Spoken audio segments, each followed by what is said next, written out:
नमस्कार। आप सभी का स्वागत है आपके अपने YouTube चैनल एग्रीवुड पर। एग्रीकल्चर स्टैटिक्स की जो सीरीज हमने शुरुआत की है उसमें अभी तक हमने पढ़ा है data, data types and collection of data. आज हम पढ़ेंगे क्लासिफिकेशन ऑफ डेटा, पर उससे पहले मेरा एक सवाल है आपसे कि क्या होता है कलेक्शन ऑफ डेटा, क्योंकि आपने पिछली वीडियो में पढ़ा है। कलेक्शन ऑफ डेटा क्या होता है?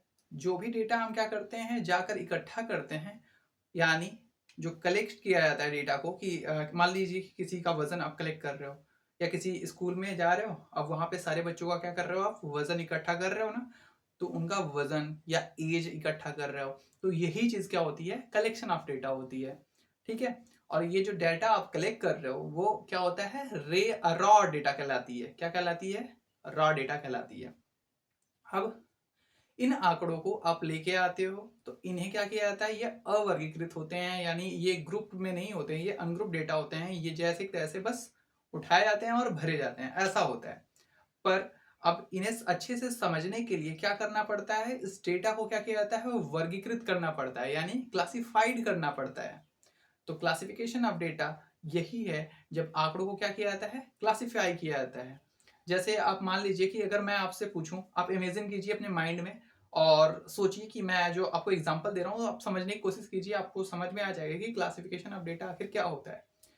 मान लीजिए कि आपको क्या करना है, एक स्कूल है, ठीक है, और स्कूल दो अब में क्या करना है आपको, दोनों में स्कूल में आपको वजन कलेक्ट करना है, दोनों लोगों को बच्चों का क्या करना है, वजन लेना है और इसकी आपको क्या करना है, डेटा बनाना है। तो मान लीजिए कि आप स्कूल में गए और सभी बच्चों का क्या करने लगे, डेटा कलेक्ट करने लगे, सबका 40 70 80 करके, ऐसे करके सारे बच्चों का, क्लास फर्स्ट से लेके आप जो भी 8 तक की स्कूल है अगर, तो आप 8 तक के सारे बच्चों का डेटा कलेक्ट किए, ठीक है। और सबको आपने एक तरफ एक ही कॉलम में रख दिया, और वहीं दूसरी तरफ आपने क्या कर रखा, एक ग्रुप बनाया, फर्स्ट सेकेंड थर्ड, ऐसे करके, मतलब क्लासेस की जो ग्रुप है उसको बनाया, और उसके अंदर जितने बच्चों का नाम है उनको एनरोल करके उनका वजन लिखा, ठीक है। ठीक। अब आप सोचिए कि मैं आपसे पूछूं, अच्छा ये बताइए कि राहुल का वजन कितना है, तो आप जाओगे अगर पहले वाले में, तो आप यहाँ पे राहुल का वजन खोजोगे, अब ऐसे, ठीक है।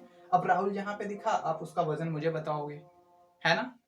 ये चीज समझ में आई कि आपने फिर राहुल को खोजा और राहुल का वजन बजाया, तो इसमें क्या लगा, समय लग गया, है ना। लेकिन वही अगर हम क्या करते हैं, डेटा को क्या करते हैं, ऐसे क्लासेस में बांट देते हैं, यानी समूहों में बांट कर रखते हैं। तो मैं अगर आपसे पूछूं कि राहुल का वजन बताइए, जो क्लास थर्ड में पढ़ता है, तो आप कहां जाओगे, इनको पढ़ोगे नहीं ना, यानी आपका समय बचा, आप तुरंत किस में आओगे, थर्ड में आओगे। और जो आपका डाटा बहुत बड़ा था, अब वो क्या हो चुका है, छोटा हो चुका है, आपको सिर्फ थर्ड में देखना है। अब थर्ड में राहुल जहां भी होगा आप उसका वजन देखोगे और वो मुझे आंसर दोगे, है ना। तो बस यही काम करता है कलेक्शन ऑफ डेटा। इसके और भी एग्जांपल आपके लाइफ से ही रिलेटेड, जैसे देख लीजिए, हमने साइंस में क्या कर रखा है, हमने इंसानों को बांटा, प्लांट को बांटा और एनिमल्स को बांटा। इंसान को अलग किंगडम में रखा गया, एनिमल्स को अलग किंगडम में रखा गया और प्लांट्स को अलग किंगडम में रखा गया, जबकि हम खुद आते हैं एनिमल्स किंगडम में, है ना। चलिए ठीक है, अब यहाँ पे क्लासिफिकेशन समझ में आया। फिर हमने क्या किया, क्योंकि भाई एनिमल्स एक दो थे नहीं, बहुत बड़े थे, तो अब हमने क्या किया, हमने उनको फिर अलग अलग समूह में बांटा। फिर हमने क्या कर रखा, हमने क्या किया कि एक में रखा जो शाकाहारी थे, एक जो था मांसाहारी, और एक जो था सर्वाहारी। सर्वाहारी का मतलब जो सब कुछ खाते हैं, है ना, उनमें रखा गया। और जो मांस खाते थे उनको मांस वाले में रखा गया, और जो शाकाहारी यानी जो हरी पत्तियां खाते थे उन्हें किस में रखा गया, शाकाहारी में रखा गया, ठीक है। अब उसमें भी काम नहीं चला, अब मांसाहारी में क्या किया गया कि भाई मांसाहारी में भी बहुत सारे हैं, जली जो भी हैं ऐसे हैं, तो अब उसमें रखा गया कि जो स्तनपान कराने वाले हैं उनको अलग रखा गया, जो स्तनपान नहीं कराने वाले हैं उनको अलग रखा गया। इसी प्रकार फसलों में कैटेगरी बनाई गई। फसलों में कैटेगरी बनाने का मतलब ये है कि जो दाल वाली फसलें हैं उनको दाल वाले में रखा गया, जो जो क्या करती हैं, फल देती हैं उनको अलग रखा गया, जो सब्जियां देती हैं उन्हें अलग कैटेगरी में रखा गया, जो अनाज देते हैं उन्हें अलग कैटेगरी में रखा गया। फिर अनाजों में भी बांटा गया, एक होता है हमारा मिलेट्स, एक होता है हमारा सीरियल्स, ठीक है, पल्सेस होती हैं, ऑयल्स वाली क्रॉप होती हैं। तो ऐसे हमने क्या किया, समूहों में बांटा। तो ऐसा हमने क्यों किया, क्यों हमने समूहों में बांटा, मेरा आंसर दीजिए आप। हमने समूहों में इसलिए बांटा ताकि हमें क्या हो, आसानी हो, उसे समझने में आसानी हो, उसको पढ़ने में आसानी हो, उसे लिखने में आसानी हो, और उसे हम अच्छे से क्या कर सकें, अंडरस्टैंड कर सकें, समझ सकें। इसलिए हमने क्या किया, क्लासिफिकेशन किया। अब हम आगे बढ़ते हैं, इससे पहले हम क्या करते हैं, क्लासिफिकेशन की डेफिनेशन पढ़ते हैं। तो दोस्तों, आंकड़ों का वर्गीकरण यानी क्लासिफिकेशन ऑफ डेटा क्या होता है। तो देखिए क्या हुआ है डेफिनेशन में कि आंकड़ों के सामान्य विशेषताओं, आंकड़ों के सामान्य विशेषताओं के आधार पर उन्हें विभिन्न वर्गों में या समूहों में रखने की प्रक्रिया क्या होती है, वर्गीकरण कहते हैं। यानी क्या बोला गया है कि आंकड़ों के सामान्य विशेषताओं, ऐसी विशेषताएं हैं जो उनके लक्षण हैं, जैसे अभी देख लीजिए मैंने बात की ना, ये जैसे शाकाहारी वाले, मतलब उनका लक्षण क्या होता है कि हरी पत्तियां खाते हैं, मांसाहारी वाले चने मांस खाते हैं, और जो सर्वाहारी तो जो दोनों खाते हैं। तो हमने क्या किया है, अलग अलग ग्रुपों में रखा है ना, बस वही चीज बोल रहा है कि उनके सामान्य लक्षणों और विशेषताओं के आधार पर उन्हें अलग अलग वर्ग में रखना, अलग अलग समूहों में रखने की प्रक्रिया क्या होती है, वर्गीकरण कहते हैं। उसे क्या कहते हैं, वर्गीकरण कहते हैं। जैसे आप हमने क्या बनाया, हर्बीवोरस, ओमनीवोरस, ठीक है, बनाया ना, तो वह ऐसे ही। तो अब देखिए क्या होता है, classification is the process of arranging data in different groups according to common characteristics. यानी उन्हें अलग अलग ग्रुपों में रखने की प्रक्रिया क्या होती है, क्लासिफिकेशन कहलाती है। अब बात करते हैं कि क्लासिफिकेशन करने का क्या पर्पज है, मतलब इसके पीछे क्या कारण है कि हम क्लासिफिकेशन करते हैं। तो भाई सीधी सी बात है कि हम डेटा कलेक्शन करने के बाद ऐसा क्यों नहीं करते कि सीधे हम अपना रिजल्ट निकालते हैं। ठीक है, सोचिए आप ही कि अगर हम डेटा कलेक्ट करके ला रहे हैं और सीधे उसको रिजल्ट क्यों नहीं निकालते हैं, हम उन्हें अलग अलग क्लासिफाई क्यों करते हैं। तो क्लासिफाई करने का पीछे यही पर्पज है। अभी आपने जाना कि क्या होता है, डेटा क्योंकि बहुत बड़ा हो सकता है ना, डेटा छोटा भी हो सकता है, बड़ा भी हो सकता है कि 10 लोगों का डेटा हो सकता है कि 100 लोगों का हो सकता है 1000 लोगों का डेटा हो सकता है कि 10,000, हो सकता है कि पूरा 125 करोड़ की जो है लोगों का डेटा हो। तो आप कैसे इसे करोगे, अगर 125 करोड़ लोगों का डेटा होगा तो कैसे आप एक कॉपी पे लिख के दिखा पाओगे, नहीं लिखा पाओगे। तो बस वही बात है, यानी डेटा का क्या किया जाता है, क्लासिफिकेशन के पीछे एक उद्देश्य है, उस उद्देश्य को जानते हैं। तो पहला उद्देश्य देखिए मैं बता रहा हूं आपको, फिर अभी लिख के दिखा रहे हैं। जो उद्देश्य होता है इसका सबसे पहला तो इंपॉर्टेंट यही है कि ये क्या करता है, डेटा को क्या करता है, छोटू बना देता है, यानी छोटा कर देता है। जैसे अभी देखो ना कि अगर मान लीजिए कि आप सोचिए कि अगर 100 लोगों का डेटा है, अपनी क्लास से ले लीजिए कि 100 लोगों का डेटा आपको, यानी उनके बर्थ को और उनके हाइट को, उनके वजन को, सबको आपको एक टेबल में बनाना है। तो आप क्या करोगे, 100 लोगों का ऐसा लिखोगे, है ना, लिखते जाओगे उनका नाम, उनका वजन। तो ये आप काफी लंबी लिस्ट बन गई। लेकिन क्या हो कि कुछ ऐसा मेथड यूज किया जाए जिसमें क्या हो कि डेटा क्या हो, छोटा हो जाए, और उसमें मतलब हम ऐसे लिख दें कि इतने लोगों में, जैसे अगर जिसका 40 किलो वजन है वो सारे इसमें आ जाएंगे, जिसका 50 किलो वजन है वो सारे इसमें आ जाएंगे, जिसका 60 किलो वजन है इसके, जिसका 50 और 60 के बीच में वो इसमें आ जाए। तो इस प्रकार अगर हम बांट दें, यानी समूह में बांट दें, तो डेटा हमारा क्या हो गया, छोटा हो गया ना, छोटकू बन गया ना। तो बस ये हो गया। दूसरी चीज ये होती है कि इजी टू अंडरस्टैंड होता है, यानी अच्छे से क्या होता है, समझ में आता है। जैसे अगर डेटा बहुत बड़ा हो तो हमें समझने में क्या होगी, प्रॉब्लम होगी। लेकिन अगर डेटा छोटा होगा तो हम उसे आसानी से क्या करेंगे, समझ सकते हैं। और क्या हो सकता है, उसको हमें पढ़ने में और निष्कर्ष निकालने में क्या होगी, आसानी होगी। जो भी रिजल्ट होगा उसकी आसानी होगी। और बाकी मैं लिख के दिखाता हूं, ठीक है। तो दोस्तों, वर्गीकरण के उद्देश्य देखिए क्या क्या है। पहला है संक्षिप्त करना, यानी मैंने बताया कि छोटा कर देता है, छुटकू बना देता है। और क्या करता है, व्यवस्थित कर देता है, एक ऑर्डर में रख देता है। जैसे अगर ये जो डेटा है, अगर सारे क्या हो, इधर उधर फैले हो, जैसे मान लीजिए जैसे एक 26 हो, फिर इधर 18 दे दिया हो, फिर इधर 15 दे दिया हो, फिर ऐसे 36 दे दिया हो, 37 दे दिया हो, ऐसे 38, फिर छोटा कर दे 32, फिर 31 कर दे, ऐसे करके जब डेटा क्या हो, छोटा बड़ा ऐसे करके दिया हो, तो अब उसे क्या कर देता है, क्लासिफिकेशन के द्वारा हम उसे क्या करते हैं, एक अरेंज फॉर्म में लिख देते हैं। या तो वो छोटे से बड़ा हो जाएगा या बड़े से छोटा, तो ये कर देता है, ठीक है। फिर क्या होता है, बोधगम्यता, यानी अंडरस्टैंडेबल, यानी इजी टू अंडरस्टैंड हो जाता है कि डेटा जो होता है वो आसानी से हमें समझ में आने लगता है कि वो क्या चीज के लिए है। मतलब अगर मैं लिख दूं यहाँ पे कि तमिलनाडु के सामने लिख दूं कि इतना कुंटल वजन है, मतलब उपज हुई है, यहाँ पे इतनी हुई है, यहाँ पे इतनी हुई, तो अगर किसी को बेसिक बेसिक भी इंग्लिश या हिंदी पढ़ने आती होगी तो वो समझ जाएगा कि तमिलनाडु के सामने क्या है, इतना उपज हुआ है, उत्तर प्रदेश के पास इतनी उपज है, यानी सबसे ज्यादा उपज किसके पास है, तो वो समझ जाएगा, ठीक है।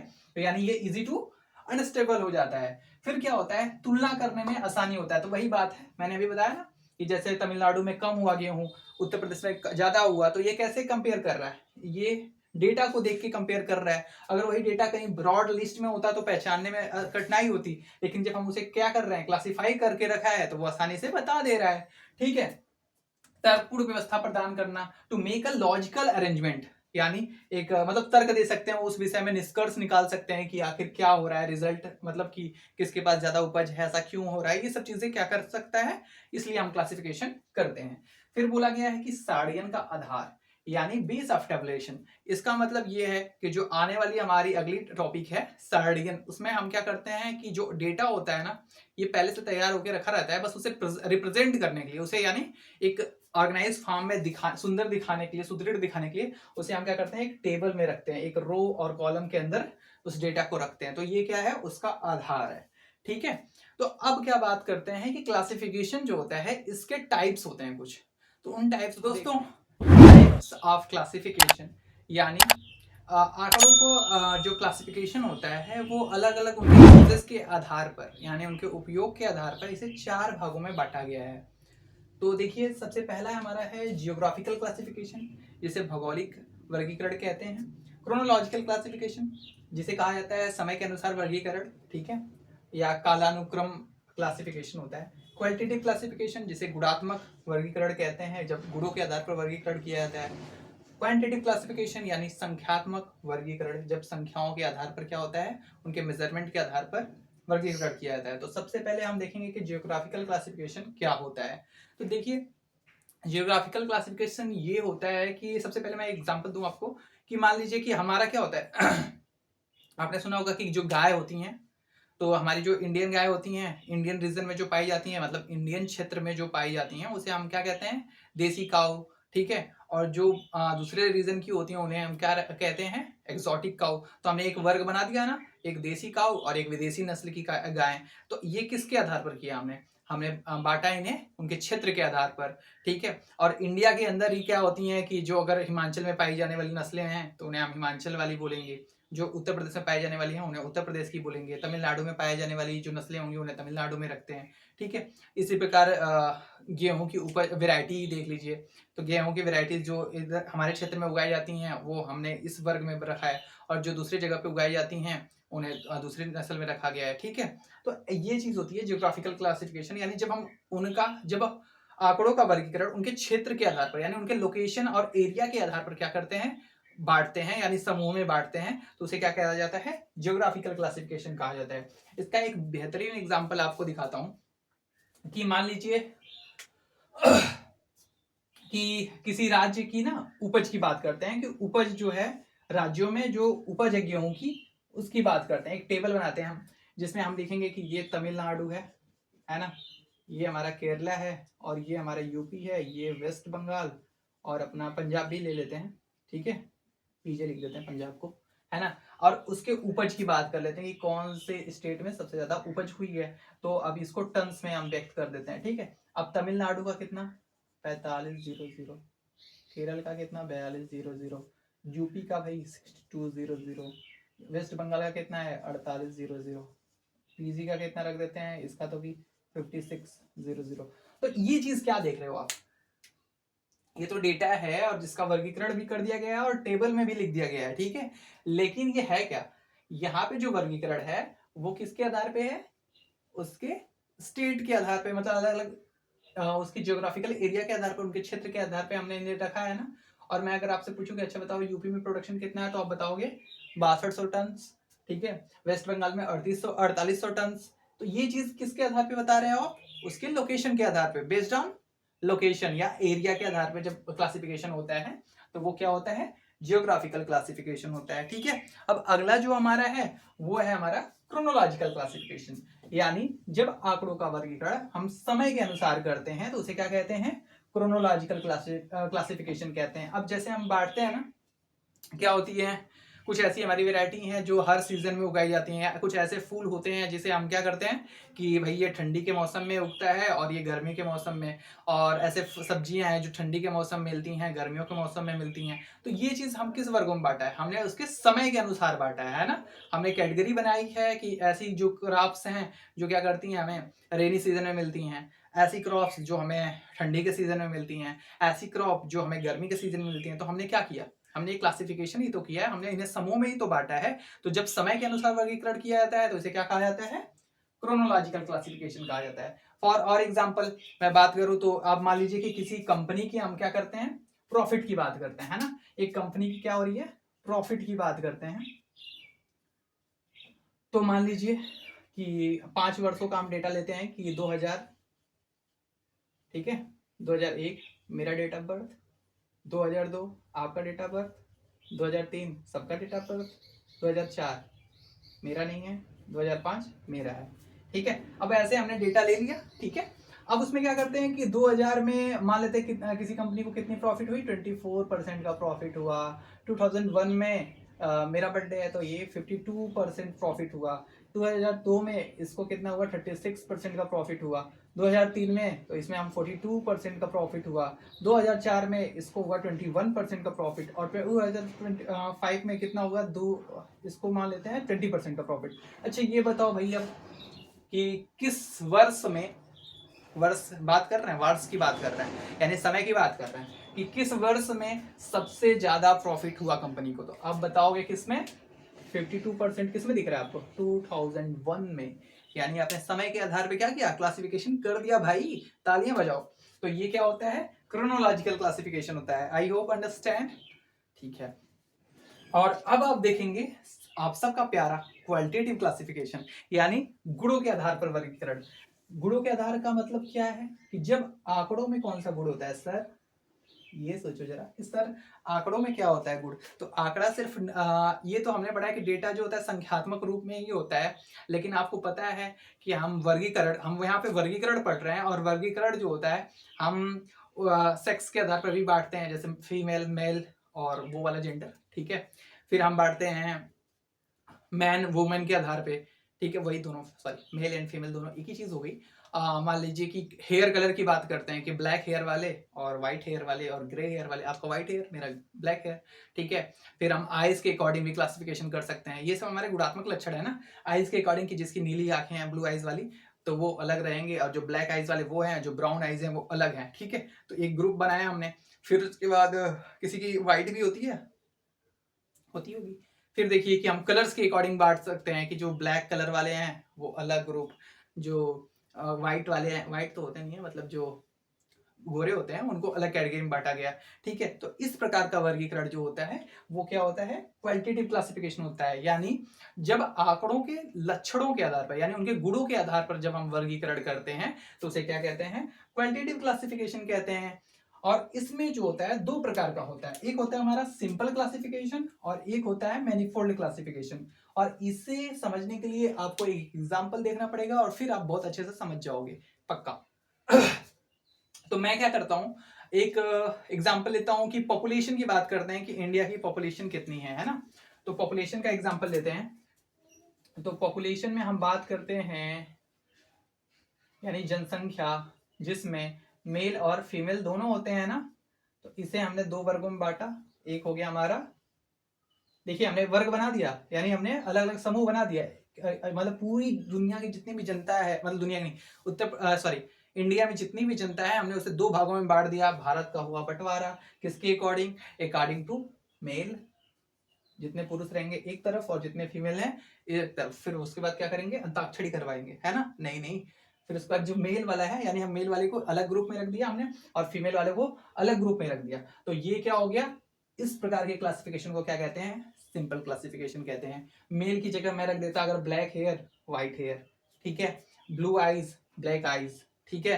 तो इस प्रकार का जो क्लासिफिकेशन होता है उसे क्या कहते हैं, सिंपल क्लासिफिकेशन कहते हैं। लेकिन एक और चीज हो सकता है, साक्षर और अशिक्षित, मतलब जो शिक्षित हैं और अशिक्षित का बंटवारा भी हो सकता है। तो इस प्रकार के वर्गीकरण को क्या कहते हैं, सिंपल क्लासिफिकेशन कहते हैं, और ये किस में आता है, क्वालिटेटिव क्लासिफिकेशन में आता है। लेकिन सर मैनिफोल्ड क्या होता है? तो मैनिफोल्ड जो होता है ना, वो सिंपल का ही उत्पन्न हुआ बच्चा है। उसमें क्या होता है कि जो मेल होता है ना, अब मेल को दो भागों में बांट दिया जाएगा। तो आपको समझ में आ रहा है, एक स्टेप यहाँ आया, फिर ये दूसरा स्टेप आ गया। तो इस प्रकार के वर्गीकरण को क्या कहते हैं, मैनिफोल्ड कहते हैं। अब इसमें जैसे देखिए, ये हो गया हमारा शिक्षित और ये हो गया हमारा अशिक्षित, शिक्षित अशिक्षित। तो इस प्रकार के वर्गीकरण को क्या कहते हैं, क्वालिटेटिव क्लासिफिकेशन कहते हैं। और अब आने वाला है हमारा सबसे इंपॉर्टेंट टॉपिक, जिसे हमें बहुत ही अच्छे से पढ़ना है। वो हमारा है, क्या है भाई, क्वांटिटेटिव क्लासिफिकेशन, जिसे क्या कहते हैं, संख्यात्मक वर्गीकरण कहते हैं। जब आंकड़ों का वर्गीकरण कुछ ऐसे लक्षणों के आधार पर किया जाता है, मतलब आंकड़ों के कुछ ऐसे लक्षणों के आधार पर किया जाता है जिसे हम क्या कर सकते हैं, माप सकते हैं, तो उसे क्या कहते हैं, संख्यात्मक वर्गीकरण कहते हैं। यानी आंकड़ों के लक्षण जिन्हें हम क्या कर सकते हैं, माप सकते हैं, उनको संख्यात्मक क्लासिफिकेशन में रखा जाता है। यानी जिन्हें हम संख्यात्मक रूप में व्यक्त कर सकते हैं। हमारे कुछ ऐसे कैरेक्टर्स होंगे ना, जिन्हें हम क्या कर सकते हैं, संख्याओं के रूप में व्यक्त कर सकते हैं। अच्छा ये बताइए, जैसे दांत की बात कर लेते हैं। हमारा दांत ये 32 है, ठीक है।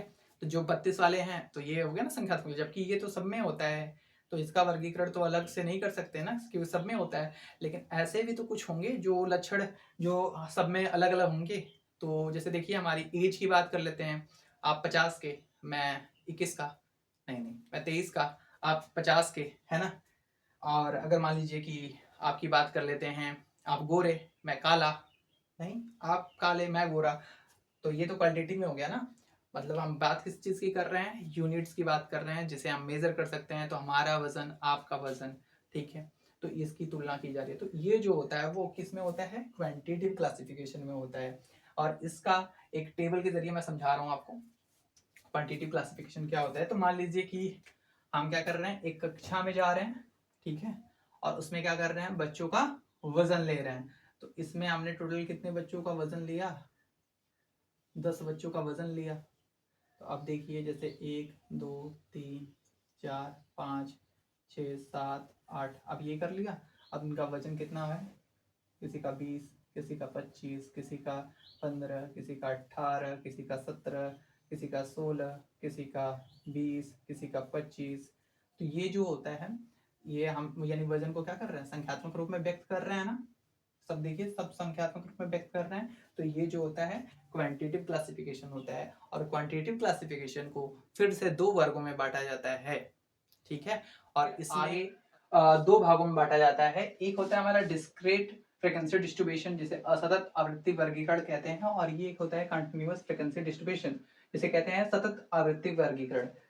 पर इसे समझने से पहले हमें कुछ और चीजें समझनी होंगी, इसलिए हम इसे अब आगे पढ़ेंगे बाद में, अगले वीडियो में हम हो सकता है या इसी वीडियो में कवर कर लेंगे, ठीक है।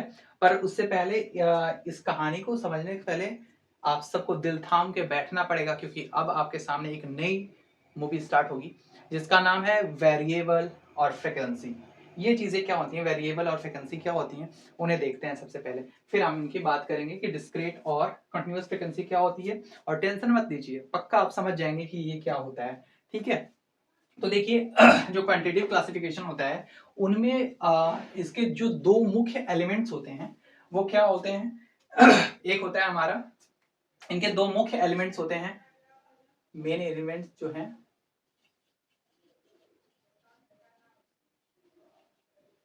दो मुख्य एलिमेंट्स कौन कौन है, एक है हमारा वेरिएबल और एक होता है फ्रीक्वेंसी।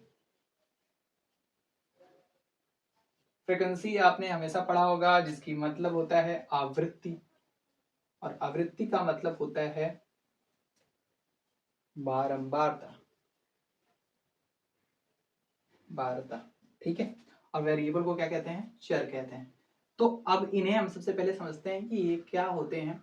उससे पहले मैं आपको बताता हूँ कि जो डेटा होता है ना हमारा, जो भी डेटा हम इकट्ठा करके लाते हैं, वो क्या होता है, वो अनग्रुप डेटा होता है। अनग्रुप डेटा का अर्थ ये है कि वो क्या होते हैं, अवर्गीकृत होते हैं, जबकि उनका समूह भी नहीं होता है। वो एक समझ जाइए कि कचड़े की तरह होते हैं, और उस सबको हमने क्या कर रखा है, एक झोले में क्या कर लिया, भर के लेते आए हैं, और फिर उसे हम सीधे यहाँ पे उठा के लाए हैं, और फिर हम उसका यूज कर रहे हैं। लेकिन हम क्या करते हैं कि क्या हो कि इस डेटा को क्या करें, वर्गीकृत करें, यानी हम क्या करते हैं, क्लासिफिकेशन करते हैं, ताकि वो क्या हो, इजी टू अंडरस्टैंड हो जाए। लेकिन अगर सोचिए कि अगर अगर आंकड़ा जो है वो छोटा हो, मतलब 10-15 लोगों का डेटा हो, तब तो ऐसा, अगर जैसे मैं, अगर डेटा आप समझ नहीं पा रहे हैं तो आप पॉइंट को समझिए कि अगर आपको मान लो कि 10 लोगों का नाम लिखना है तो आप आसानी से लिख सकते हो। लेकिन अगर इतने से पेज में आपको 5000 लोगों का नाम लिखना हो तो क्या करोगे, और उसमें से भी क्या हो कि एक ही नाम के व्यक्ति 20 बार आए, तब क्या करेंगे। तो ये जो प्रॉब्लम थी, इस प्रॉब्लम से निपटने के लिए ही जो हमारा डेटा होता है फिर उसे हमने बांटा, उसे क्या किया, ग्रुप किया। और ग्रुप करने के बाद हम क्या करते हैं, हम ये देखते हैं कि कुछ ऐसी संख्याएं होती हैं जो रिपीट होती हैं, कुछ ऐसी संख्याएं जो होती हैं रिपीट होती हैं, तो उनके लिए जो टर्म्स यूज किया गया उसे क्या कहते हैं, और जो ये डेटा हमारा होता है उसे क्या कहते हैं। तो सबसे पहले हम समझते हैं ये वेरिएबल क्या है, फिर हम उस चीज को समझेंगे। ठीक है, तो देखिए वेरिएबल क्या है। वेरिएबल आप हमेशा नाम सुनते आए होंगे, चर या अचर या वेरिएबल एंड कांस्टेंट।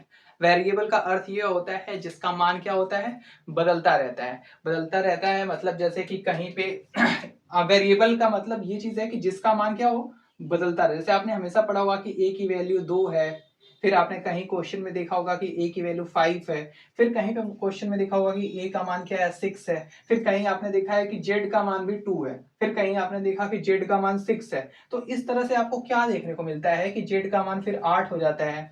तो ये जो चीज है ना, ये तो नंबर्स हैं, और ये क्या है, वेरिएबल है। वेरिएबल का मतलब जिसका मान क्या हो, बदलता रहता हो, जिसका मान कभी फिक्स ना हो, दल बदलू हो। ठीक है, मैं नहीं कहूंगा जैसे आप कहना चाह रहे हो, लेकिन जो इनका मान क्या हो, बदलता रहे, जो अपनी चीजों पे स्थिर ना हो। ठीक है, तो उन्हें क्या कहा जाता है, वेरिएबल कहा जाता है। तो ऐसे क्या क्या है, आप सोचिए कि आपकी आपसे रिलेटेड ऐसे क्या चीजें हैं जो क्या हो, वेरिएबल हो, क्या क्या आप बदल बदल जाते हो आप। तो सर, झूठ। सबसे पहला हमारा वेरिएबल झूठ है ना, हम देखते ही बदल जाते हैं, कभी कहते हैं कि वो मेरी सहेली है, कभी कहते हैं कि नहीं है। तो ये भी तो वेरिएबल है ना, जब देखते हैं कि वो काम वाली काम क्या है चीज, तो उसे कहते हैं कि वो मेरा है, और जब देखते हैं कि हमारा काम निकल गया तो उसे कहते हैं नहीं है, तो फिर हम क्या हुए, वेरिएबल हुए। और एग्जाम्पल देखते हैं कि जैसे हमारा वजन देखिए, वजन हमारा क्या है कि बदलता रहता है ना। ठीक है, कभी घटता है कभी बढ़ता है, लेकिन कांस्टेंट की बात कर ले तो हमारी जो हड्डियां हैं वो कभी बदलती हैं, जितनी हैं उतनी ही रहती हैं। हमारे दांत, अब ये मत कहना कि बचपन में दांत इतने रहते हैं, वो जैसे एक फिक्स दांत होता है ना 32, तो 32 ही रहते हैं, किसी के 38 दांत नहीं होते हैं, है ना, 32 ही होते हैं ना। आंखें बात कर ले तो ये भी वेरिएबल्स हैं, आंखें सिर्फ हमारे 2 ही होती हैं, जिसकी तुम्हारी 4 है क्या, है, हंस रहे हो, 4 नहीं है, आपके पास भी कितनी है, 2 ही आंखें हैं। कान कितने हैं हमारे पास, 1 2, चेक कर रहे हो, कोई नहीं लेके गया, 2 ही है ना, तो ये भी 2 हो गए। बाल को काउंट कर सकते हो क्या, नहीं कर सकते ना, हाथ है आपके पास, 2 ही है ना। तो ये सब चीजें जो हो गई, ये क्या हो गई, कांस्टेंट हो गई, यानी ये फिक्स है, तो उन्हें हम क्या कहते हैं, कांस्टेंट कहते हैं, यानी स्थिर कहते हैं। और वही उसका उल्टा होता है वेरिएबल, जिसका मान क्या होता है, बदलता रहता है, बदलता रहता है, तो उसे क्या कहते हैं, वेरिएबल कहते हैं। जैसे हमारी एज क्या होती है, बदलती रहती है, कभी फिक्स नहीं रहती हमारी एज, लेकिन हमारा डेट ऑफ बर्थ क्या है, फिक्स है, कांस्टेंट है। जैसे अगर हमने बॉर्न किया है 4-5-2000 कुछ भी, ठीक है, फलान डेकर मैं नहीं बताऊंगा, तो 4-5 जो है, जो भी है, वो क्या हो गया, वो हमारा डेट है वो फिक्स है, लेकिन हमारी जो एज है वो क्या हो रही है, दिन पे दिन बदलती जा रही है, तो हमारा जो एज है वो क्या है, एक वेरिएबल है। ठीक है, और हमारी जो डेट ऑफ बर्थ है वो क्या है, क्या, कांस्टेंट है। ठीक है, अच्छा ये बताइए, तो ये तो समझ में आ गया कि वेरिएबल क्या होता है, जिसका मान क्या हो, बदलता रहता हो, उसे हम क्या कहते हैं, वेरिएबल कहते हैं। ठीक है, तो हमारा डेटा भी तो कुछ ऐसा ही है, इसका मान हमेशा बदलता रहता है ना।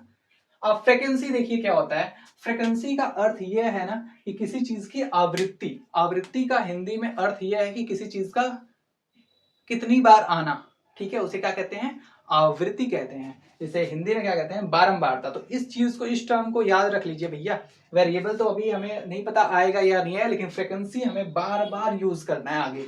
ठीक है, तो फ्रीक्वेंसी का मतलब ये है कि कोई चीज कितनी बार आता है उसे क्या कहते हैं, फ्रीक्वेंसी कहते हैं। मैं एग्जाम्पल के जरिए समझाता हूं आपको तो बेटर समझ में आएगा। जैसे आप देखिए कि जो भी डेटा हम ले रहे हैं ना, जो भी डेटा क्या करते हैं, लेते हैं, मान लीजिए कि हम क्या कर रहे हैं कि कुछ बच्चों की क्या कर रहे हैं, उम्र को ले रहे हैं, किसकी, एज की बात करें कि कौन कितने साल का है, तो एज का हम डेटा लेते हैं, तो हम किसी क्लास में डेटा ले रहे हैं, तो इसमें देखिए कोई 31 साल का नहीं बच्चा पढ़ता है भाई, 14, 13, 12, 14, 10, फिर 9, फिर 12, फिर 18, फिर 17, फिर 16, फिर 14, 16, फिर एक 16 साल का, फिर ये सब 16 साल के बच्चे हैं, 14 साल का बच्चा, 15 साल का बच्चा, 20 साल का बच्चा। तो इस प्रकार ये कुछ डेटा जो है छोटे हैं ना, तो इनको तो हमने इस तरह लिख दिया। तो अब ये चीज क्या हो गई, डेटा हो गई, ठीक है, क्योंकि एज हमारी बदलती रहती है, तो ये वेरिएबल कहलाते हैं, ठीक है। अब फ्रीक्वेंसी क्या चीज है इसमें, तो ये जो डेटा है ना, इसमें जो चीज कितनी बार आई है वही चीज क्या होती है, फ्रीक्वेंसी होती है। अगर मैं पूछूं आपसे कि 12 कितनी बार आया है, तो मैं पूछूंगा कि 12 कितनी बार आया, तो आप बताओगे कि सर 1, 2 बार। तो आप इसकी फ्रीक्वेंसी क्या हो जाएगी, 12 की 2, फ्रीक्वेंसी क्या हो जाएगी 2। अच्छा मैं पूछूं कि 14 की फ्रीक्वेंसी क्या है भैया, तो आप बताओगे कि 1 बार आया, 2 बार आया, 3 बार आया। तो ये जो आप बोल रहे हो ना 3 बार, यही क्या है, फ्रीक्वेंसी है। यानी आप टाइम्स जो कहते हो ना, टाइम्स कितने टाइम्स आया है, यानी आप बार कहते हो ना, तो यही इसकी क्या होती है, फ्रीक्वेंसी कहलाती है। तो किसी भी डेटा में जो चीज जितनी बार आएगी वो क्या कहलाती है, उसे हम क्या कहते हैं, सॉरी ये डेटा दे रखा है हमने इधर, फ्रीक्वेंसी, तो इसे क्या कहते हैं हम, फ्रीक्वेंसी कहते हैं। जैसे अभी देखो मैं पूछूं कि 16 कितनी बार आया, तो आप बोलोगे 1, 2, 3, 4, और कहीं है नहीं। तो मैं पूछूंगा कि 16 की फ्रीक्वेंसी क्या है, तो आप बोलोगे 4 बार आया है, 4 टाइम्स आया है, यानी इसकी फ्रीक्वेंसी क्या होगी, 4 होगी। तो आई होप आपको समझ में आया होगा कि फ्रीक्वेंसी क्या होती है, ठीक है। अब देखिए क्या होता है कि अब समझने वाली बातें अब आ रही हैं, और ये टर्म्स को हमें क्लियर करना है, तभी ये आगे पढ़ेंगे। और फिलहाल हमारा जो क्लासिफिकेशन है वो टॉपिक हमारी लगभग खत्म हो चुकी है, ठीक है। अभी हम क्या पढ़ रहे हैं, बस सीख रहे हैं, क्योंकि जो टर्म्स हैं उन्हें बार बार अब यूज होगा, तो उन टर्म्स को क्या कर रहे हैं, हम क्लियर कर रहे हैं। तो देखिए मान लीजिए कि मैं एक टेबल बनाता हूं, जैसे मान लीजिए कुछ लोगों का डेटा दे रखा है, ठीक है। उसमें क्या लिखा है, 10, 12, 13, 14, 15, 18, 16, 15, 12, 13, 3, 9, सॉरी 9, 8, 7, 06, 15, 14, 15, 18, 19, 21 और 22, फिर 21, फिर 22, फिर 16, फिर 15, ये हमने कुछ डेटा ले लिया, ठीक है। अब इस डेटा को मैं अब देख रहे हैं कि कुछ ऐसी चीजें हैं जो बार बार आई हैं, तो अगर ऐसे ही सोचो कि ये तो अभी कुछ कम डेटा है, 20-25 लोगों का डेटा दे रखा है, तो हम क्या कर सकते हैं कि इसे इजीली बता सकते हैं कि कौन सा आंकड़ा बार बार आया है, कौन कितनी बार आया, ये चीजें हम काउंट कर सकते हैं। लेकिन इसको अब क्या करते हैं, इसे क्लासिफाई करते हैं, क्योंकि ये डेटा अभी किस तरह है, रॉ डेटा है, कच्चा है, हम बस इकट्ठा करके लाए हैं, कलेक्ट करके लाए हैं। अब इसे हम एक प्रॉपर अरेंजमेंट दे सकते हैं। तो अरेंजमेंट डेटा दो प्रकार से दिया जाता है, एक होता है ग्रुप डेटा और एक होता है अनग्रुप डेटा। तो जो अनग्रुप डेटा होता है, यानी उसे हम, ये जो डेटा है अभी क्या है, अनग्रुप्ड है, अब इसे हम क्या करेंगे, ग्रुपिंग करेंगे, यानी इन्हें समूह बनाएंगे। तो दो तरीके हैं, या तो हम क्या करें कि इसे एक ऑर्डर में रख दें, यानी जो छोटा वाला है सबसे पहले, जो बड़ा वाला है उसको, फिर उसके बाद ऐसे ऐसे करके असेंडिंग ऑर्डर या डिसेंडिंग ऑर्डर में क्या करें, रख दें। और या तो एक तरीका है कि हम इसे क्या करें, एक ऐसे एक लाइन बनाएं ऐसे। देखिए समझिए मैं बता रहा हूं, अगर मान लीजिए कि दो तरीके हैं, या तो हम फिर सबसे पहले क्या करें कि इस डेटा को, जो सबसे छोटा टर्म हमने क्या यूज किया है, यहाँ पे 3 यूज किया है, तो हम ऐसे लिखते हैं 03, फिर 04, फिर 05, फिर 06, ऐसे करके हम लिखते जाएं, फिर 09, फिर 11, फिर 12, फिर 12, फिर 12, फिर उसके बाद 13, फिर 13, फिर 13, फिर 14, ऐसे करके हम जितनी बार यूज किया है, ऐसे ही हम इसको क्या करते हैं, लिखते जाएं। तो ये जो है एक अरेंजमेंट हो गई, एक तरीका ये है। तो इसे कहते हैं अनग्रुप डेटा, और इस तरह की क्लासिफिकेशन होता है। और अगर यदि क्या करें हम इसमें, हम क्या करें कि जो अंक आया है उसे हम लिख दें, जैसे 3 आया है तो 3 कितनी बार आया, तो उसे हम लिख दें 1 बार। अगर हमने यूज किया है 6, तो ये इसे क्या कहेंगे, 2 बार। अगर हमने 8 यूज किया है तो उसे हमने लिख दिया 3 बार। अगर हमने 13 यूज किया है तो उसे हमने लिख दिया 5 बार। यानी ये क्या बता रहा है, अब हमारा डेटा क्या हो रहा है, देखिए दोनों में अंतर क्या है, आपको देखने को मिल रहा है। ये वाला जो आंकड़ा है वो क्या हो रहा है, बड़ा है, और ये वाला आंकड़ा क्या है, ये जो डेटा है ये एक क्या है, अनग्रुप डेटा है। और इस अनग्रुप डेटा को हमने क्या किया, ग्रुपिंग किया। ग्रुपिंग हमने दो तरीके से किया। एक हमने क्या किया कि इसको क्या किया, अरेंज किया किस तरह से, असेंडिंग ऑर्डर में, यानी सबसे पहले छोटे वाले को, फिर उससे बड़े, फिर उससे बड़े, उससे बड़े, उससे बड़े करके रखा। और इस तरह से हम अपनी जो भी चीज हमें कैलकुलेट करनी है हम उसे कैलकुलेट करेंगे।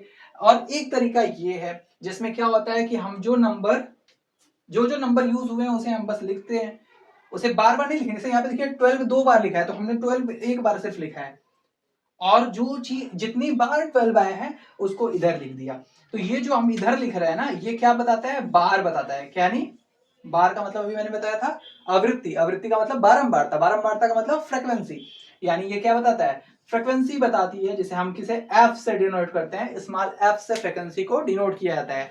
ठीक है, तो ये हो गया हमारा तरीका जिसे हम क्या करते हैं, आंकड़े को प्रदर्शित करते हैं एक छोटे रूप में, संक्षिप्त रूप में। ठीक है, लेकिन अभी तो ये जो डेटा था वो छोटा था, यानी 10 20 50 60 लोगों का था, तो हम क्या करेंगे, ऐसे हमने बना दिया। अगर सपोज करो कि ऐसे ही अगर 1000 लोगों का आंकड़ा दिया हो, 1000 लोगों का, तो क्या हम ऐसे टेबल बनाते फिरेंगे, इतना लंबा टेबल, पेज ही नहीं रहेगा हमारे पास तो उतना लंबा टेबल बनाने के लिए। और ये जो फ्रीक्वेंसी हम उसे ऐसे लिखते रहेंगे, सोचो, सोचने वाली बात है ना, कि क्या हम ऐसे लिखेंगे, तो नहीं। इसके लिए फिर तरीका बनाया गया, उसे आसान बनाने के लिए हमने क्या किया, इसी डेटा को हमने फिर एक नया नाम आएगा आपके सामने, और बाकी बारी बारी हम सबको समझेंगे क्या होता है।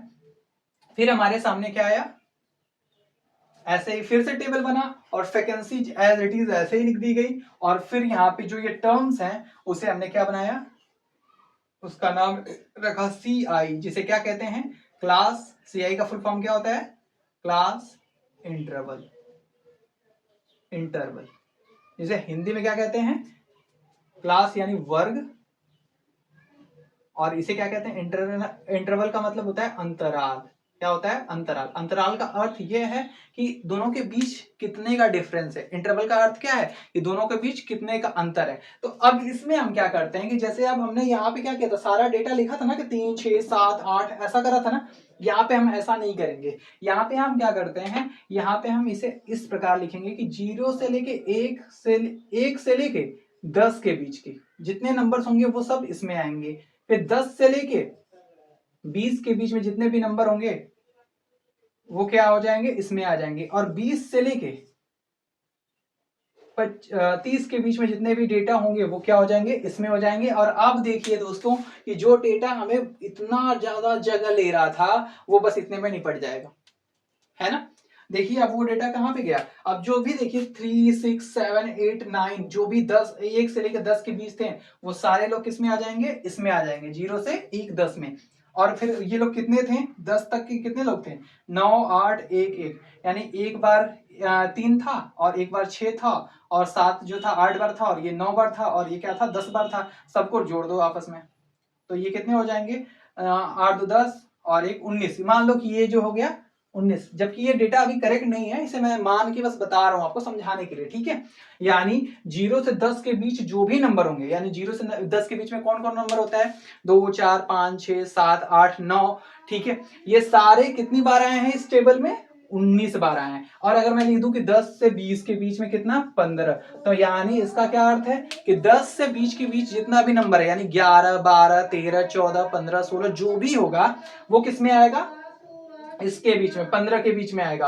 और जो 20 से 30 के बीच की बात है तो वो कितने होंगे, वो आएंगे 16, यानी वो 16 बार आए हैं। तो यानी 20 और 30 के बीच में जितने भी नंबर्स होंगे वो किसमें आएंगे, 16 बार आएंगे। ठीक है, तो दोस्तों आई होप आपको समझ में आ रहा होगा कि जब डेटा क्या होता है, जब छोटा हो, लिमिटेड हो, 10 से 12 लोगों की हो, तो हम इस तरह से यूज करके उस डेटा को इस तरह से रिप्रेजेंट कर सकते हैं। लेकिन जब डेटा क्या हो, ज्यादा संख्या में हो, बहुत ज्यादा हो, तब हम किस तरह का यूज करते हैं, तब इस तरह का वर्गीकरण मतलब प्रेजेंटेशन यूज करते हैं, जिसमें ये क्या होता है, इसे हम कहते हैं क्लास इंटरवल कहते हैं। और बारी बारी अब मैं सबको डिटेल में बता रहा हूँ। ठीक है, कि क्या होता है फ्रीक्वेंसी।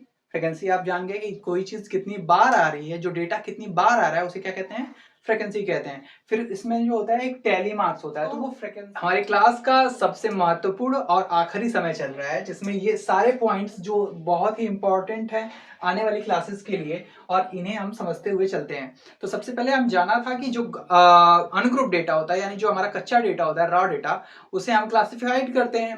क्लासिफाइड करने का क्या उद्देश्य होता है? उसे छोटा करना। तो हमने देखा था कि अभी पीछे देखा कि जो डेटा होता है, रॉ डेटा मिलता है, हम उसे क्या करते हैं, दो तरीके से अरेंज कर सकते हैं, मतलब ऑर्गेनाइज भी कर सकते हैं। तो ऑर्गेनाइज करने का एक तरीका था कि हम उसे असेंडिंग डिसेंडिंग में ऑर्डर करके और उसको सॉल्व कर दें कि कौन सा मध्यमान है, कौन सबसे ज्यादा है, कौन सबसे कम है, ये करते हैं। या तो दूसरा तरीका था कि हम उसे एक टेबल के फॉर्म में लिखते हैं और जो भी डेटा हमारा दिया था उसे हम लिख देते हैं, और जो डेटा दोहराया जाता है उसे हम बगल में लिखते हैं, उसे हम फ्रिक्वेंसी कहते थे। और फिर क्या हुआ कि अगर डेटा जो है अब हमारे हद से ज्यादा हो, मतलब हमारे क्या कहते हैं उसे, ये चीज समझो कि हमारे औकात से बाहर वाली चीज थी। जब डेटा बहुत ज्यादा हो जाए, मतलब 100-200 हम लिख सकते हैं, अब उससे ज्यादा डेटा अगर आ जाए तो फिर हम क्या करते थे, एक नए हीरो की एंट्री होती है जिसे क्या कहते हैं, क्लास इंटरवल कहते हैं। यानी वो क्या करता था कि वो सीधे हम सेलेक्ट करते हैं, अगर सोचो कि 1 से लेकर 100 तक के डेटा दिया है, तो हम अगर लिख दें कि 1 से 100, तो वो सारे डेटा इकट्ठा इसमें आ जाते थे, है ना। तो ये चीज करता था वो हीरो, तो उसको भी देखा हमने। अभी हम देखते हैं कि ये, अब फिर से इस टर्म्स को मैं क्लियर कर देता हूं कि क्या क्या टर्म्स हमने यूज किया है। तो देखिए, फ्रीक्वेंसी, फ्रीक्वेंसी का मतलब होता है बारंबारता। इसके नाम से क्लियर हो रहा है, बारंबारता। बारंबारता का मतलब कौन चीज बार बार आ रही है, जो चीज बार बार आएगी उसे क्या कहते हैं, बारंबारता कहते हैं। मैं एग्जांपल के जरिए समझाता हूं कि मान लो कि मैं कुछ डेटा ले रहा हूं, 16, 15, 16, 14, 15, 16, 17, ठीक है। और एक और ले लेते हैं, 16, 16, 16, 16 बार बार ले लिया हमने, ठीक है, जानबूझ के ऐसा किया है। तो अब मैं पूछूंगा, अच्छा ये बताओ, आपको ऐसे ये देख के ही पता चल जा रहा है कि ये जो है इस डेटा में सबसे ज्यादा बार कौन आया है, 16। तो मैं पूछूंगा कि अच्छा ये बताओ 16 की फ्रिक्वेंसी कितनी है, तो आप लिखोगे 1, 2, 3, 4, यानी 4 बार आई है। तो ये क्या है, जो 4 बार आया है, यानी 4 टाइम्स आया है, तो ये यानी ये क्या है, इसकी फ्रिक्वेंसी है। मैं बोलूं 15, 15 की फ्रिक्वेंसी क्या है, तो आप बोलोगे 15 की फ्रिक्वेंसी 2 बार आई है, यानी ये 15 की फ्रिक्वेंसी क्या होगी, 2 हो गई। अच्छा मैं पूछूंगा कि 14 की फ्रिक्वेंसी क्या है, तो आप बोलोगे 14 की फ्रिक्वेंसी 1 है, क्योंकि ये एक बार आई है। 17 की फ्रिक्वेंसी क्या है, तो 17 की फ्रिक्वेंसी क्या है भाई, बताओ। ओके, 1 है, ठीक है। तो ये हो गया बारंबारता। आई होप आप समझ में आ गया होगा। तो बारंबारता का एक छोटा भाई कौन है, टैली मार्क है, जिसे टैली मार्क्स कहते हैं। और ये चीज अभी फिलहाल हमसे काम में आता ही नहीं है, लेकिन फिलहाल भी इसे तो पढ़ना ही पड़ेगा अगर दिया हुआ है तो देखिए, ये एकदम सेम फ्रिक्वेंसी पे डिपेंडेंट होता है। फ्रिक्वेंसी पे डिपेंडेंट होने का मतलब ये है कि जैसे इसे समझिए आप, नहीं ये चीज मैं नहीं कर रहा, मैं इसे अच्छे से समझाने के लिए, जैसे एक डेटा लेते हैं, अभी वो वाला डेटा ही मैंने मिटा दिया, 16, 15, 14, 14, 13, 12, 12, 12, और फिर से 16 ले लिया, 16 ले लिया, और 15 ले लिया, ठीक है, और 18 ले लिया। और इसमें फ्रिक्वेंसी भी क्लियर हो जाएगा और टैली मार्क्स भी क्लियर हो जाएगा, और इसे ध्यान से समझिएगा भाई, ठीक है। तो देखिए क्या होता है, सबसे पहले हम छोटा वाला डेटा ले लेते हैं। सबसे छोटा कौन है, 13 है, तो 13 ले लिया हमने, 12 ले लिया, और फिर सबसे छोटा 12 था तो हमने उल्टा कर दिया, कोई बात नहीं, 12, फिर हमने 14 ले लिया, फिर 15 ले लिया, और फिर हमने 16 ले लिया। ये नहीं कि अब 12 3 बार तो 3 बार लिखेंगे, नहीं, ऐसा नहीं करते हम। जो डेटा आया रहता है, मतलब जिसकी शक्ल दिख जाती है हम उसे चिपका देते हैं यहाँ पे, जिसकी शक्ल दिख गई उसे चिपका दो। और कितनी बार आ रहा है, मतलब वो कहते हैं ना, कोई दावत में दो, और दावत में कोई कितनी बार आके खा रहा है, वो नहीं होता, तो उसका एक ही बार आया रहेगा ना। जो भी पैसा देता है वो तो बदले में तो एक ही बार आएगा, तो न्योता एक ही बार देगा, लेकिन खाएगा कई बार। तो बस वही चीज है कि यहाँ पे ये क्या हो रहा है, उसका न्योता लिखा रहा है, और खाने देखो वो कितनी बार आता है। तो जो खाने आ रहा है ना, 13 कितनी बार खाने आया है, ये बच्चा है ईमानदार, क्योंकि ये क्या है, एक बार आया है खाने, बेचारा अच्छा लड़का है। 12 कितनी बार आया है, ये देखो लालची के पर्सन, 3 बार आया है, और न्योता दे दिया है 12 रुपया, बताओ। तो ये क्या है, 3 बार आया है। 14 क्या है, इसमें से आप कौन हो ये बताना, ठीक है। 14, 14 कितनी बार आया, 2 बार। ये तो अच्छा लड़का है भाई, बस छोला खाया, फुल्की खाया। अब देखो क्या है, 15 की कितनी बार आया है, 15 भी हमारा 2 बार आया है, ठीक है, 2 बार आ गया। और 16 कितनी बार आया है, 16 हमारा 4 बार आया है, और 18 हमारा क्या आया है, 1 बार आया है। बस इतना ही डेटा है ना, काउंट कर लो इसे जरा, 1, 2, 3, 4, 5, 6, 7, 8, 9, 10, 11, 12, 13, और ये 3 2 5 5 2 7, ठीक है, 7 3 10 11 12 13, ठीक है। तो ये डेटा हमारा क्या हो गया, दे दिया। अब यहाँ पे ये जो चीज हमने नोट करी, ये तो हमारा नंबर हो गया, जो भी डेटा है हमारा वो हमने नोट कर लिया, ठीक है। अब ये डेटा कितनी बार है, यानी 13 कितनी बार आई, ये इसकी फ्रीक्वेंसी हो गई। 13 कितनी बार आया, अब देख के बता दोगे कि कितना, एक। अच्छा मैं पूछूं 16 कितनी बार आया है, बताओ, 4 बार। अच्छा मैं बोलूं 14 कितनी बार आया है, क्या, 2 बार, ठीक है। 12 बोल नहीं रहे हो भाई, 3 बार आया, ठीक है। तो ये हो गई इसकी फ्रीक्वेंसी हो गई, ओके। अब टेलीमार्क्स क्या होता है, टेलीमार्क्स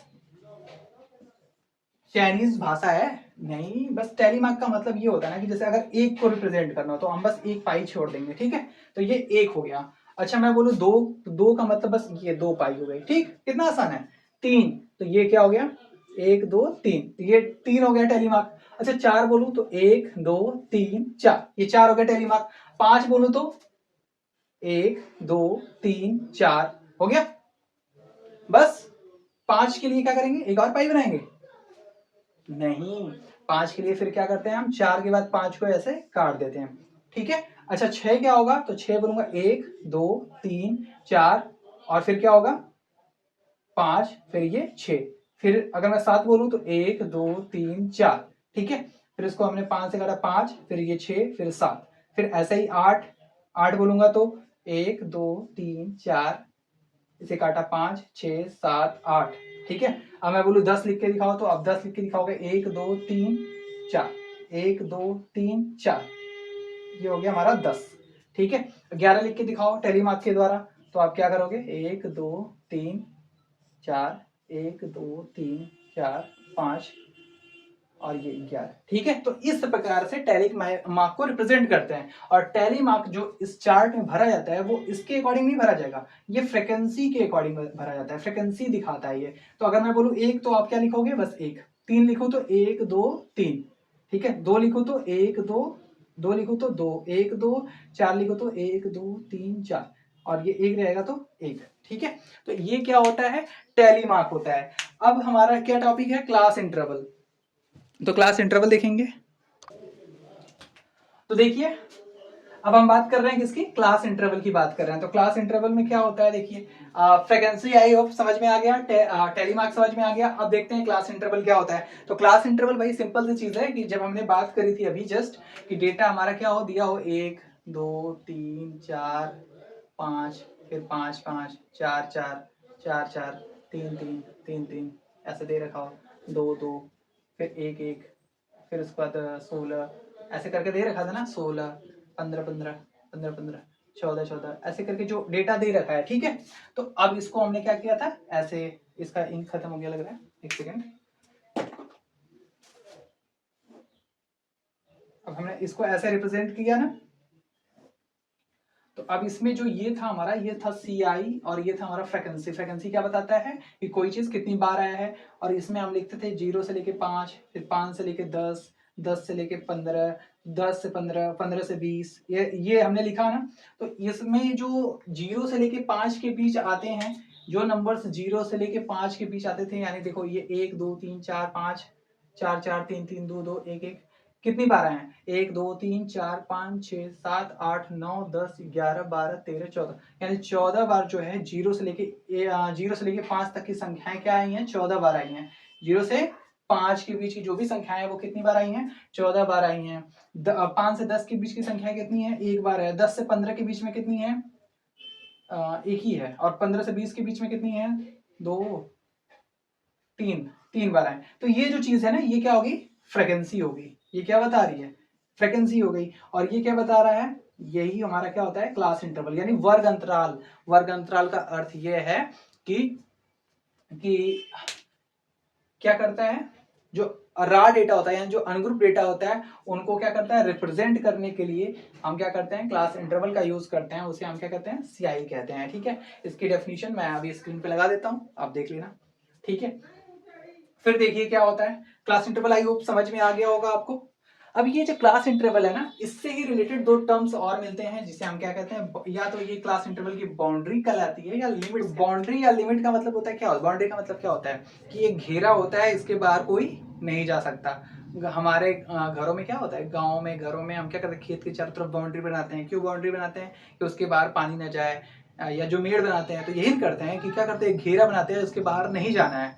वो एक क्या होती है, लिमिट होती है, ये एक सीमा होती है। जैसे हमारी सीमा हैदर वाली बात नहीं कर रहा, वो जो बॉर्डर होती है ना, बॉर्डर, हम बॉर्डर बनाते हैं पाकिस्तान का और इंडिया का, तो उसके बाद मतलब ये क्या है कि है हमारी सीमा, उसके आगे हम नहीं जा सकते हैं, एक लिमिट बन गई है, बस वही चीज होती है लिमिट। तो अब इसमें क्लास इंटरवल में लिमिट क्या होता है कि एक ये जो चीज जो पहले वाली होती है ना, ये छोटी वाली, इसे क्या कहते हैं, इसे कहते हैं लोअर लिमिट। लोअर लिमिट का मतलब निम्न सीमा है। ये निम्न सीमा का अर्थ यह है कि इससे नीचे आप नहीं जा सकते। आप 5 है, 5 का अर्थ ये है कि 5 से नीचे नहीं जा सकते। अगर यही डेटा में अगर 4 लिखा हो तो वो 4 जो है 5 से छोटा है, यानी अब इसके अंदर 5 के नीचे वाली चीजें नहीं आएंगी, यानी 4 को हम इसमें नहीं रखेंगे। 4 को किसमें रखेंगे, इसमें रखेंगे। क्यों रखेंगे इसमें, क्योंकि इसका जो लोअर लिमिट है वो 0 है, यानी 4 से छोटा है, और ये जो अपर लिमिट है वो 5 है, यानी वो 4 से बड़ा है, यानी उसको हम इसमें रखेंगे।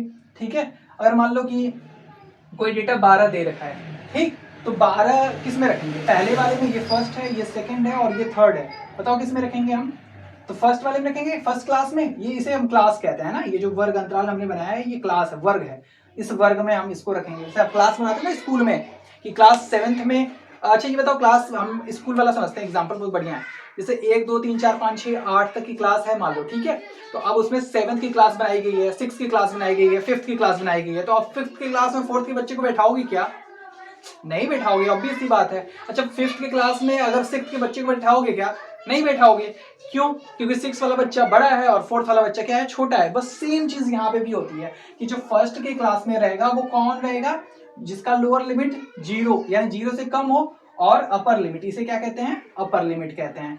तो ये हो गया 10, ये अपर लिमिट, और ये क्या हो गया, लोअर लिमिट। अच्छा ये बताओ तो 12 किस में रहेगा, तो 12 हम किस में रखेंगे, इसमें रखेंगे, नहीं रख सकते। क्यों, क्योंकि 12 जो है हमारे अपर लिमिट से भी बड़ा है। जो अपर लिमिट है यानी उच्चतम सीमा, यानी इससे ऊपर वाली चीजें इसमें नहीं आएंगी, तो वही चीज है। अब यहाँ पे देखो लोअर लिमिट कितना है इसका, 10 है, यानी ये जो सबसे कम छोटी संख्या है वो 10 रखा सकती है, और 10 से ऊपर की संख्याएं इसमें आएंगी।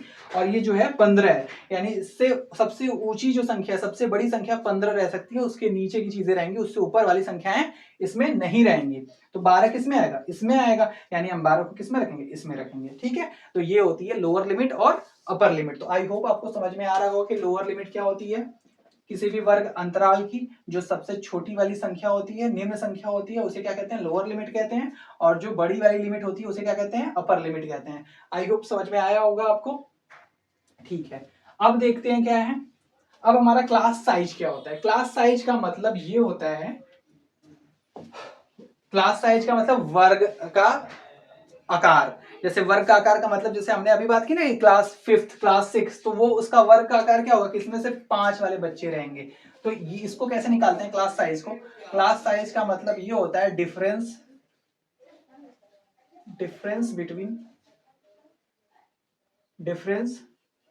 Between upper limit minus lower limit. ठीक है, लोअर लिमिट में से अपर लिमिट को, अपर लिमिट में से लोअर लिमिट को घटा देने पे क्या निकलती है, क्लास साइज निकालती है। मान लो कि एक लिमिट लिखी है 5 से 15, ठीक, मतलब 5 से लेके, यानी लोअर लिमिट क्या है 5 है और अपर लिमिट क्या है 15, यानी 5 सबसे छोटी संख्या है, यानी 1 2 3 4 इसमें नहीं आएगा।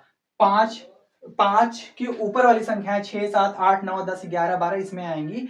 15 से नीचे वाली संख्या इसमें आएंगी। तो ये इसका क्या हो गया, लोअर लिमिट, और ये हो गया अपर लिमिट। अब मैं पूछूं कि इसकी क्लास साइज क्या होगी, तो आप क्लास साइज क्या बताओगे कि 15, यानी 15 में से 5 को जब घटाओगे तो इसकी क्लास साइज क्या निकलेगी 10, यानी इसकी क्लास साइज क्या होगी 10 होगी। ठीक है, क्लास साइज का मतलब 10 हो गया। ठीक है, अब देखो मीड वैल्यू क्या होती है। मीड वैल्यू का अर्थ ये है कि मध्यमान इसे कहते हैं, और इसका यूज बहुत है जब हम अभी पढ़ेंगे मीन मोड मीडियन निकालना, उस समय मीड वैल्यू का बहुत यूज है। उसमें देखिए क्या होता है कि जैसे ये जो हमारा डेटा होता है, जो हमारा क्लास CI होता है ना, और ये हमारा F होता है, तो इससे हम डायरेक्ट मान को कैलकुलेट नहीं कर सकते हैं। जो ये है 10 से 15, तो ये जो हमारे क्लासेस दे रखे हैं ना, ठीक, और इसके जो लिमिट्स दे रखे हैं, तो इससे हम जो भी वैल्यू अगर मीन मोड निकालना हो तो नहीं निकलता है। तो उसके लिए हमें क्या जरूरत पड़ती है, मध्यमान की जरूरत पड़ती है, जो हमारा क्या होता है CM कह लो या मीड वैल्यू कह लो। ठीक है, MV कह लो, मीड वैल्यू होती है। तो वो क्या होता है, इन दोनों के सम का 2 से भाग देने पर, यानी मीड वैल्यू क्या होती है, दोनों का एवरेज, यानी upper limit plus lower limit का एवरेज। ठीक है, अपर लिमिट और लोअर लिमिट, ठीक है, का 2 से भाग देने पे जो चीज निकलता है वो क्या होती है, वो होती है मीड वैल्यू। ठीक है, जैसे मान लो कि 10 से 15 है, तो ये क्या हो गई, हमारी क्लास हो गई, और इसका जो लोअर लिमिट है 10 और अपर लिमिट हो गया 15, तो इसकी मीड वैल्यू क्या आएगी, तो इसकी मीड वैल्यू आएगी 15 प्लस 10 बटा के 2। तो 15 प्लस 10 कितना हो गया, बताओ भाई, 15 प्लस 10 कितना हो गया, 25, और 25 में 2 से भाग दोगे तो क्या आएगा, 12.5, 12.5। ये इसका क्या हो गया, मीड वैल्यू हो गया। ठीक है, अब देखिए एक लास्ट टर्म है जो हमारा है, वो है हमारा रेंज। रेंज का मतलब होता है विस्तार या प्रसार।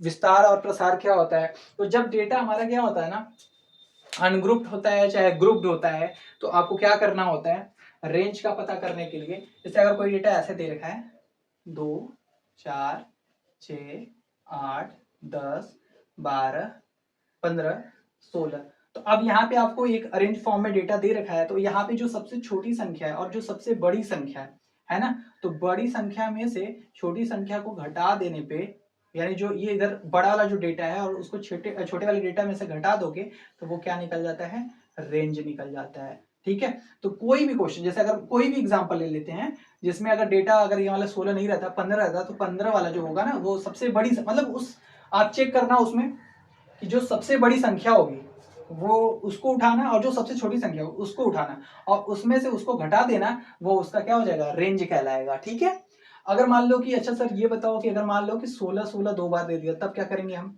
16 16 3 बार दे दिया, तब क्या करेंगे, तब भी सेम सिचुएशन, जो लास्ट वाला होगा जो बड़ा होगा उसी को उठाना है और उसमें से छोटे वाले को क्या कर देना है, घटा देना है, तो वो उसका क्या हो जाएगा, रेंज हो जाएगा। तो ये तो हो गई सर अनक्लासिफाइड डेटा की। अगर वो एक टेबल फॉर्म में रिप्रेजेंट हो तब क्या करेंगे, अगर मान लो कि डेटा दो प्रकार से रिप्रेजेंट करते हैं ना, मान लो डेटा हमारा CI हो, क्लास इंटरवल में करके देखा हो कि 0 से 5 ऐसे करके दिया हो, ठीक है, ये और मान लो कि यहाँ पे दिया हो 25 से 35, तो अब क्या करेंगे, तो इसका रेंज निकालने के लिए जो सबसे हमारा लोअर लिमिट है उसको, और इधर लास्ट वाले क्लास का सबसे अपर लिमिट है उसको, उसमें से इसको घटा देंगे, तो वो क्या हो जाएगा, रेंज निकल जाएगा। ठीक है, तो उसका क्या हो जाएगा, रेंज निकल जाएगा। ठीक है, तो अब हमें बस इतना ही पढ़ना था इस टॉपिक में, और कुछ और सी टर्म्स मुझे लग रहा है छूट रहे हैं, जैसे देखिए क्या एक चीज छूट रही है मेरे से, सॉरी, एक चीज छूट रहा है, वेरिएबल जो होते हैं ना, वेरिएबल दो टाइप के होते हैं। ठीक है, जो वेरिएबल मैंने बताया था कि जिसके मान क्या होते हैं, बदलते हैं, वो दो प्रकार के होते हैं, एक होता है हमारा डिस्क्रीट वेरिएबल और एक होता है कॉन्टिन्यूअस वेरिएबल। वाला जो टॉपिक था उसमें से मेरे से एक गलती हो गई थी, ये दो चीजें छूट गई थी, जो होता है डिस्क्रीट वेरिएबल और कॉन्टिन्यूअस वेरिएबल, इसे असतत चर कहते हैं या सतत चर कहते हैं। तो पहले वेरिएबल आई होप आपको समझ में आ गया था कि जिसका मान क्या हो, बदलता रहता हो, उसे हम क्या कहते हैं, वेरिएबल कहते हैं। और ये दो प्रकार के होते हैं, कौन कौन से, सॉरी, इनका मान क्या हो, बदलता रहता है, तो ये दो प्रकार के होते हैं, एक होता है डिस्क्रीट वेरिएबल और दूसरा क्या होता है, कॉन्टिन्यूअस वेरिएबल होता है, यानी असतत चर और सतत चर। देखिए असतत चर क्या होता है कि वह संख्यात्मक चर, यानी वह जो नंबर वाला चर होता है जो दो या दो से अधिक मान तो ग्रहण कर सकते हैं, परंतु ग्रहण किए गए वैल्यू के बीच के मानों को ग्रहण नहीं कर पाते हैं। क्या लिखा है भाई, समझ आया, नहीं समझ में आया, ठीक है कोई बात नहीं, मैं एग्जाम्पल के जरिए समझाता हूँ, आपको बहुत अच्छे से समझ में आएगा। जैसे कि कुछ ऐसे संख्यात्मक मान होते हैं ना, जिनको हम क्या कर सकते हैं, मतलब दो मान तो रख सकते हैं कि जैसे उनकी वैल्यू बदलते सकते हैं। जैसे बच्चों की संख्या ले लीजिए, बच्चों की संख्या क्या हो सकती है कि 65 हो सकती है, 64 हो सकती है, 68 हो सकती है, 67 हो सकती है, 66 हो सकती है, 100 हो सकती है, 200 हो सकती है, कुछ भी हो सकता है। ठीक है, तो ये जो मान है ना, ऐसे संख्यात्मक मान जो क्या हो सकते हैं, कुछ भी हो सकते हैं, एक से ज्यादा हो सकते हैं। ठीक है, तो वो तो होते हैं डिस्क्रीट वेरिएबल। लेकिन इसमें एक और कंडीशन दे रखी है कि इन दो मानों के बीच में जो मान आते हैं, मतलब नहीं समझ में आया, तो देखो जैसे 66 है और 67 है, ठीक है, 66 एंड 67, अब उसमें बीच में भी आपको पता है डेसिमल में जो वैल्यूज होती हैं, जैसे 6.5, 6.4, तो इस प्रकार के जो मान होते हैं वो डिस्क्रीट वेरिएबल होते हैं, यानी उनके मान इसमें नहीं आते हैं। मतलब जिसका मान इस तरह से 6.5 6.4 की तरह कंसीडर नहीं कर पाते हैं उसे किस में रखते हैं, डिस्क्रीट वेरिएबल रहते हैं। और जिसको इस तरह से क्या कर सकते हैं, व्यक्त कर सकते हैं, जैसे 6.5 4.6 3.2 के रूप में व्यक्त कर सकते हैं, तो उन्हें किस में रखा जाता है, कॉन्टिन्यूअस वेरिएबल कहा जाता है। ठीक है, उन्हें क्या कहा जाता है, कॉन्टिन्यूअस वेरिएबल कहा जाता है। अब एग्जाम्पल के जरिए समझते हैं, जैसे मैं बोलूं कि बच्चों की संख्या ले लीजिए, ठीक है, कि आपकी क्लास में कितने बच्चे हैं, तो आप बोलोगे सर 5 बच्चे आए, 10 बच्चे आए, 15 बच्चे आए, 16 बच्चे आए, 18 बच्चे आए, आपने एक फिक्स नंबर दिया। ठीक है, कि जो भी, तो ऐसे जो नंबर आप दे रहे हो ना वो क्या होता है, डिस्क्रीट। लेकिन अगर मैं बोलूं कि 5.5 बच्चे आए, ये क्या है भाई, ये क्या मजाक है। सर ऐसा है कि 8.5 लड़कियां और 4.5 लड़के आए हैं, ये क्या है, 4.5 मतलब आधा, उसका आधा आया है आधा घर है, ऐसा होता है क्या, नहीं ना। तो ऐसी चीजें, मतलब आप समझ रहे हो ना, आप समझ गए होगे कि कुछ ऐसी चीजें होती हैं जिन्हें हम संख्यात्मक रूप में व्यक्त तो करते हैं, ठीक है, लेकिन दशमलव में नहीं करते हैं। तो वो जिसको दशमलव में व्यक्त नहीं कर सकते हैं, जिन्हें भिन्नात्मक रूप में व्यक्त नहीं कर पाते हैं, तो उन्हें क्या कहा जाता है, डिस्क्रीट वेरिएबल कहा जाता है। और जिनको क्या कर सकते हैं, डेसिमल के रूप में, फ्रैक्शन के रूप में व्यक्त कर सकते हैं, मतलब उन्हें रिप्रेजेंट कर सकते हैं, उन्हें किस में रखा जाता है, कॉन्टिन्यूअस वेरिएबल में रखा जाता है। जैसे क्या है, हमारा वजन, वजन 5.5 किलो हो सकता है, 6.5 किलो हो सकता है, हमारी height 6.5 foot, 2 foot, 4 foot, 3 foot. अच्छा ये बताइए, खाद वुद की बात कर लेते हैं, जमीन की बात कर लेते हैं, 3 किलो, 4 किलो, 4.5 किलो, 5 किलो, ये सारी चीजें हम, बीज, ये सब चीजें कर सकते हैं ना। लेकिन अच्छा, कभी आधा सीड लिया है, आधा सीड खेत में लगाने के लिए, आधा सीड, आधा पौधा, ये क्या है भाई, नहीं है ना। तो ये चीजें समझिए। तो जो जो चीज मतलब किसमें एक फिक्स नंबर में होती है, अपने मतलब वैलिडेट फॉर्म में होती है, वैलिडेट फॉर्म में, तो वो क्या होगी, डिस्क्रीट होगी। और जो डेसिमल में होगी तो उसे क्या रखेंगे, कॉन्टिन्यूअस वेरिएबल में रखेंगे। तो दोस्तों आज इतना ही करते हैं, क्योंकि वीडियो हमारा बहुत ही लंबा जा चुका है, और करीब बहुत ज्यादा लंबा हो चुका है ये वीडियो। तो आई होप आप सबको अच्छा लग रहा होगा और समझ में आ रहा होगा। और अगर आपको अच्छा लग रहा है तो मुझे उत्साहित करने के लिए कमेंट में बताइए कि क्या चीज़ें हैं, और सर क्या इम्प्रूव करो, ठीक है। और एक और चीज़ कर सकते हैं, मैं ये नहीं कहूँगा कि आप सब्सक्राइब कीजिए या लाइक कीजिए, बट एक चीज़ करिएगा कि ये जो वीडियो है, जो आपके एग्रीकल्चर वाले फ्रेंड हैं या आपके ग्रुप है कॉलेज का, उसमें ज़रूर सेंड करिएगा, ठीक है। Thank you very much. जय हिंद, जय भारत।